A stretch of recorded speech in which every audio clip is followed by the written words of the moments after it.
શુક્રવારે ચંદ્ર દર્શન થયા। ચાંદ દેખાતાની સાથે જ મુસ્લિમ બિરાદરોના 30 રોજા પૂર્ણ થયા અને આજે ઉજવણી કરવામાં આવી રહી છે રમઝાન ઈદની।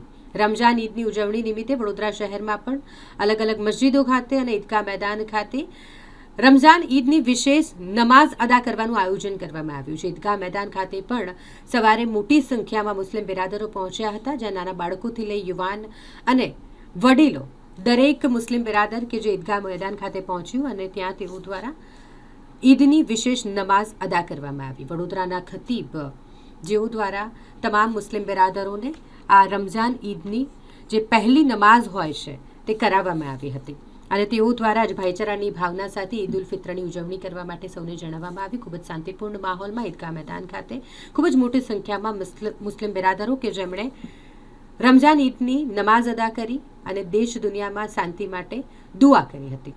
આ સાથે જ વડોદરા શહેરના દરેક લોકોને ઈદ પર્વની શુભકામનાઓ વડોદરાના ખતીબ અમીર ઉલ્લાહ સૈયદ દ્વારા પાઠવવામાં આવી છે। ઈદગાહ મેદાન ખાતે ઈદની નમાઝ અદા કરવામાં આવી છે। વિશેષ નમાઝ બહોળા સમયમાં વધારે પ્રમાણમાં મુસ્લિમ સમુદાય હાજર હતા, એમને નમાઝ અદા કરી છે। સાથે સાથે વડોદરા શહેર એ આપણી સંસ્કારી નગરી છે।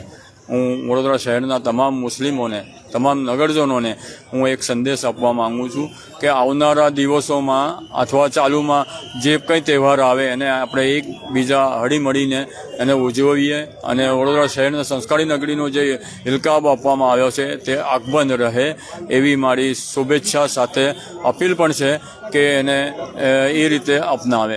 સાથે સાથે હું વડોદરા શહેરના તમામ મીડિયા કર્મચારી અને ફોટોગ્રાફરોને તેમજ ઓફિસ સ્ટાફને પણ હું આભાર વ્યક્ત કરું છું અને એમને તમામને હું ઈદ મુબારક પાઠવું છું।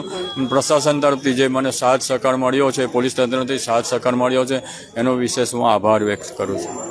पहले तो मैं सभी देशवासियों को ईद मुबारक कहता हूँ।